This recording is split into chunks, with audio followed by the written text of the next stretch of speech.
And hello, everyone. Tell a little bit more about the event I'll be hosting, no, moderating on the 18th of September. So, in case you don't know about it, please check the bio link, check some of my posts. I've posted quite a lot about it. It's going to be about energy and climate change. And yes, while I started these videos about blogging about my Adire adventure, which believe it or not, I'm wearing one of the tops I made myself, tie-dyed myself. And it's kind of a continuation because in life, I think everything is connected, everything. And this topic, energy and climate change is the hottest topic in mainstream. And I've had really a lot of different reactions. People going like, "What?" and like, "Oh, what is that?" and "Oh, exciting." And I think the biggest one I've had, which was kind of an eye opener for me, is climate change real? What is that about? Why should I be bothered about it? Well, climate change is real. It is the biggest, hottest topic going on. I do know the pandemic is on, and I do know um, I have to, think about Afghanistan, what's happening there, and in many other countries where there is chaos and mayhem.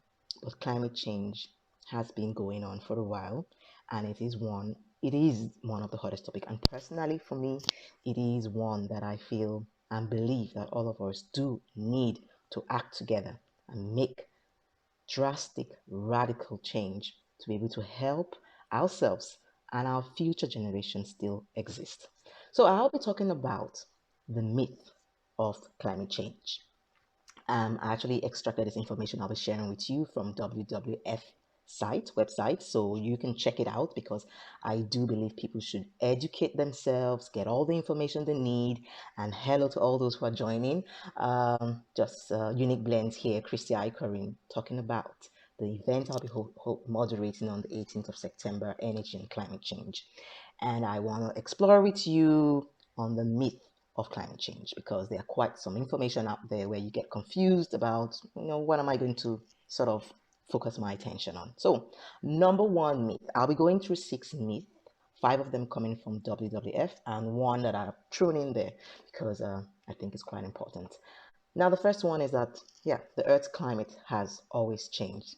Yes, it's always changed. We are in September in Netherlands, which is supposed to be the beginning of autumn, and it really feels like a hot day summer. I'm still wearing short sleeves here, and I don't know, it's a bit weird. But number one myth is that climate always change. Yes, it's changed, but the point here is the extent, the frequency at which, the rate at which our climate is changing. We've never seen this much amount of rainfall and flooding and heat waves, and it's just extreme in different places. And it's not just happening like faraway places. It's happening. I don't know if you've experienced it, but here in Netherlands, not so far away from where I live, there was a flood a couple of, let's say about a month and a half ago, and people were just shocked by it. And what the scientist says is that this is only going to increase. So this kind of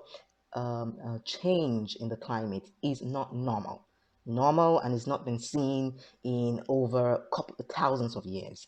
And what's been creating this drastic change in the climate, has to do with the levels of greenhouse gases. Another discussion for another day. But greenhouse gases, if anything comes to your mind, think of greenhouse gases. The main thing is carbon dioxide, the quantity of the carbon dioxide emitted into the atmosphere is creating the warming of the surface. So that's myth one. Yes, the climate has changed. The point is that it's drastically changing. Myth two, plants need carbon dioxide. Oh, yes. My lovely plants needs carbon dioxide. But the point is that we are overdoing it. We're giving these plants way too much to absorb. They can't even absorb it. So, of course, one of the measures is actually to plant uh, more trees so that we can try and find a way to absorb the huge amount of carbon dioxide that we are emitting.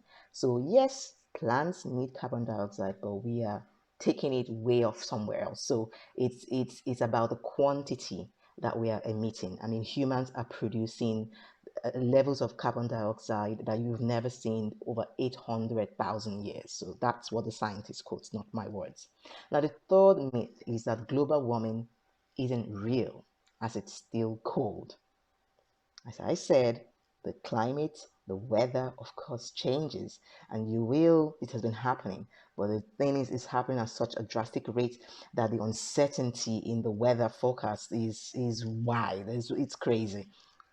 Like I said, I'm wearing short sleeves in September. In Europe, it's not common, it's not normal. And maybe it's something that happens once in a while. Okay, I take it. But it's really happening at a rapid rate. And the scientists have put it down to the warming of the Earth's surface. So it's of course gonna get cold. I hope it actually gets cooler because it's hard to sleep a couple of nights. But people are having way increased problems because of climate change, not just a couple of temperatures dropping. We're talking 50 degrees in some places, which is unbearable, and this goes on and on. So it's severe. It's that it's extreme. So please don't be deluded that there will be no more, because we talk about global warming and then hence there should be nothing being cold. The weather shouldn't be cold again, and we won't experience winters. That's not the point. The point is that the climate is changing at such a drastic rate. There are such high extremes, and it's happening at a rate that is not normal, and it's not normal for us. It's not good for us. It's not good for the animals. Not good for the plants. Nothing. That's climate change. Now, myth number 4, that climate change is a future problem. No, I think, if anything, the latest reports by the world leading scientists have stated, this IPCC, the Intergovernmental Panel of Climate Change, have stated with no doubt in their mind. They've done their work, they've done the research, they've been doing this research for years, and with all confirmation, they say now is the time to act. If we don't act, I don't know what's going to happen. It's going to get way beyond a point where we as humans can say we still want to live here. So if you think things are bad now, in terms of the weather, in terms of the flood, in terms of the heat waves, in terms of the droughts in different parts of the world, in terms of the fires we're seeing, it's gonna get worse and increasingly so. And unless we act now to do some drastic, radical change, as I've mentioned in the beginning. So it's not something for the future. It is now. I mean, the scientists wanted us to act years ago. I won't go into the Paris agreement that was made, but we're hoping that, and that's why we're having this event, to try and raise an awareness and to educate ourselves on what's going on and what the data out there says. And of course, there are some scientists who say this is all fake news and it's not real. But I would rather go with the reasoning of 97% of the world leading scientists who are talking about the issues we have regarding climate change. So it is now we need to act. Otherwise, don't want to say anything. Now, myth 5 is that renewable energy, which is energy coming from sustainable sources like solar, wind, biomass. Some people question that. There's green hydrogen. There's a whole lot of good technology coming out to give us renewable forms of energy. Is just a money making scheme. Yeah, perhaps. Like everything else that you put your money to buy, somebody else is gaining and making profit out of it. So that's why you should choose wisely and consciously before you spend your money on anything. And it's actually a myth that renewable energy is just about making money or greenwashing. The fact is that solar energy, for instance, and wind energy have reduced the rate or the cost of producing energy through solar and wind are even less cheaper in some parts of the world compared to the typical way of generating energy from fossil-based fuels, such as oil and gas and coal. In some parts of the world, installing your solar system, installing a wind farm is cheaper. And that's part of what we want to explore on the September 18th. So I'm not going to tell the whole story here. I'm only throwing out the myth that's out there, getting people getting confused about about what climate change is about. And I go on to the last one, which I said I threw in there, that energy and climate change, nothing, they don't have anything to do together. And most importantly, because I'm not a fashionista, I'm just a fusionista. I do fuse ideas for the sake of saying promoting sustainability. And but I'm about sustainable style. So I say some people will think there's no connection between energy, climate change, and fashion. Da, wrong. It is everything, as I said, is connected. Everything in life, from the air we breathe to what we wear to what we eat to how we move, all related. And for all of these activities, we need energy, not only just the moral energy of having a motivation to get going, so an intrinsic motivation, but really you do need physical energy to get going, to move, to make things, to create things. You need energy. So there's a huge connection between energy, climate change, and the clothing industry or the fashion industry. And if you don't know it, after the oil and gas industry, the clothing industry is the number two most polluting industry. So it's the number two contributing industry to the amount of greenhouse gases emitted there, and hence causing global warming, and hence being number two big problem in terms of climate change. So and the problem there is that if we carry on the way we're doing, just sort of consuming and throwing away clothes, buying cheap clothes, which I totally do not support, but make your own clothes and then you understand the process involved, then you know that you can't be buying a good top like this for €5. It's someone else. You're killing somebody else, just like how we're killing the planet. So but let me come back to the topic. If we continue consuming clothes, it's even a terrible word to use because we can't eat clothes, but apparently we consume them because we buy, we use for one couple of occasions, and we abandon them. Anything abandoned in your closet, just consider that as waste, because you go out again and buy again something else that is cheap.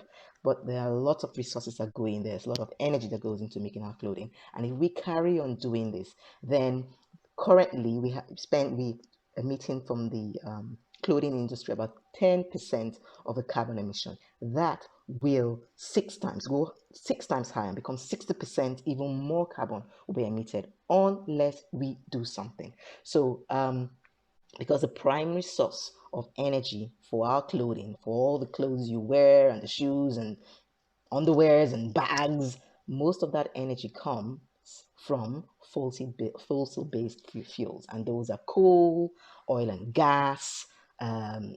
Those are main ones, and that's where we get most of our energy till today. So renewable energy is sort of trying to say, okay, we want to try and help and provide alternatives to it. So what do you do about this? I mean, because I don't want to just give you doom and gloom, and there's the scientists have given even a red code, just in case you don't know, a red code for humanity saying something needs to be done about the climate. So what should you do? Well, first of all, I want to applaud you for listening to me, and all those who've joined me on here. Thank you very much.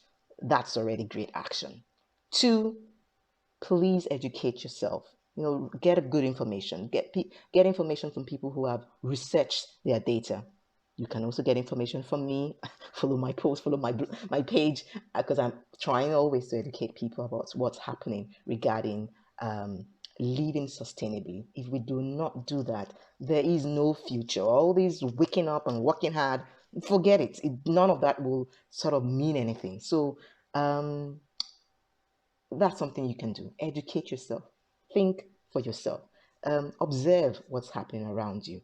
And maybe thirdly, please join the event on the 18th of September. It is live as well as virtual. So for only €10, you can join us on the 18th of September, where we will be exploring what is climate change a bit more, and what it has to do with energy, and what are the trends that are going on. And educate yourself, because then maybe you find out one or two things you can really start doing, because first of all, information is power, information is key. So that's why we're hosting this event, or we're having this event, and I really do invite you. That could be the third thing you could do very easily.